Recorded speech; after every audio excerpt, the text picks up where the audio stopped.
A very warm welcome, round 15 of the F1 season, as F1 returns from the summer break and we head to Holland. Yes, we go to Zandvoort for round 15, the twisty, fast track, but there's a corner basically every turn of the steering wheel. It's very, almost a bit like a go-kart style track. It comes at you thick and fast round here. 72 laps and 2 DRS zones. We go to Zandvoort, which is a bit like a party atmosphere and a celebration for Max.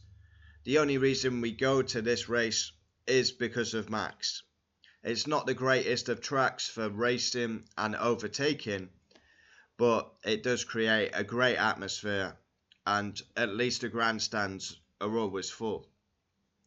F1 is back after a long summer break, and it's felt like years, even though it's only been a couple of weeks. Huge questions on the return. Are we gonna start off like we did before, or are we gonna see Red Bull back to their best? Would not surprise me. Now Max, obviously he's been struggling lately, but he has won every year at the Dutch Grand Prix.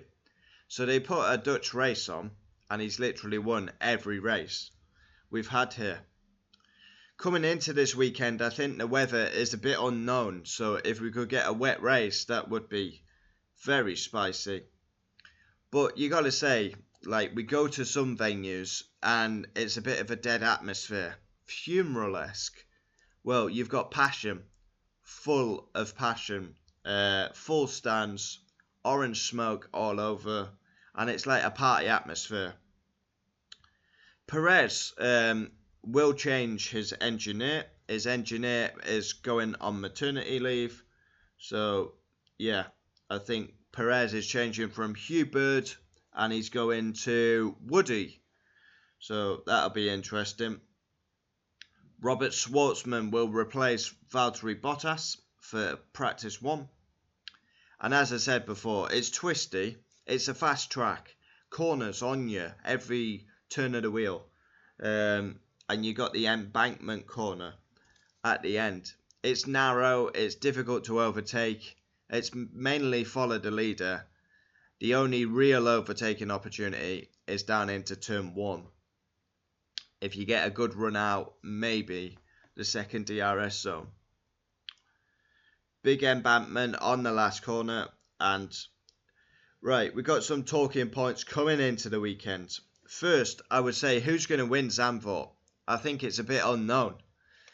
Yeah, I would not be surprised if Max wins and Red Bull are back to their best. Mercedes have probably been the informed team. McLaren, obviously very fast, and Ferrari a bit hit and miss. My second point would be Mercedes' podium run. Mercedes are probably the most informed team at the minute, honestly. Since Canada, they've been on the podium. They've been winning races. It's amazing. I mean, Mercedes as a team have won more than McLaren. If you put that into context, how bad Mercedes were at the start of the season, we're raving about McLaren, but the reality is Mercedes have won more.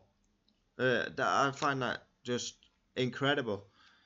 Yeah, they've been very consistent lately. A big improvement by Mercedes. Honestly, I read this yesterday and I thought it was like some late April Fool's joke. Alpine, yes, I repeat, Alpine, the banter team, the piss merchants, they want Adrian Newey. I know Christmas is like 4 months away, but that is a cracking Christmas cracker joke. Alpine, the great Alpine, want Adrian Newey. Honestly, a serial winner in Adrian Newey. Why is he going to go to Alpine? I mean, come on, is that a joke or what? I mean, he's going to go to Alpine, who are lying 8th in the constructors. I mean, why? Why would he leave Red Bull to go to Alpine? I've said it. He's going to Aston Martin. He's going to end up at Aston Martin, and I'm sticking with it. Right, back to serious business now. Can Sauber score? Well, I don't know if that's serious. Honestly, that's made me chuckle, that one. Sauber, yet to score. 15 rounds we're approaching, and they're still yet to score. Something's got to give. If they can qualify well here, I would say Zandvoort's a lot about qualifying, because it's very difficult to overtake. And 5, still drivers not announced for 2025. We've just had 4 weeks off. It was a perfect time for these teams to announce their drivers, the likes of Audi and, Alpine, but we've not heard any confirmation. So that is a bit strange. So coming into the weekend, Red Bull. I mean, Perez is going to change his engineer, and Max surely is favourite for the weekend. Even though he's struggling, he's been getting the best out of a bad car. Mercedes, we've covered them. They're probably the informed team at the minute. Ferrari, hit and miss. Honestly, dip it into a box of chocolates. I mean, like I said, you could get a soggy raisin or you could get the strawberry cream. McLaren, very in form, but they do make mistakes. Should have won a lot more races than they have. Aston Martin, wow, they've been bang average this season. The great Alpine, who changed team principal every week, and apparently this new one is going to be like prime Ross Brawn or prime Ron Dennis. Nah. Williams, they haven't had a good season. I said they would underachieve this season, and it's looking so. They really could do with some points. If Alex Albon qualifies in the top 10, there may be a chance of points. Racing Bulls, they've got a big fight on their hands for 6. Haas, I expect Nico Hulkenberg to be up there qualifying, and Sauber need to score some points. So, there we have it. Zandvoort preview. As usual, we will do qualifying reaction, race reaction, driver ratings for the Dutch Grand Prix. It's going to be full of passion, grandstands filled, lots of songs in the wow, simply lovely, that's a good one. The orange smoke, I can barely see. Super max, super max, super max, max,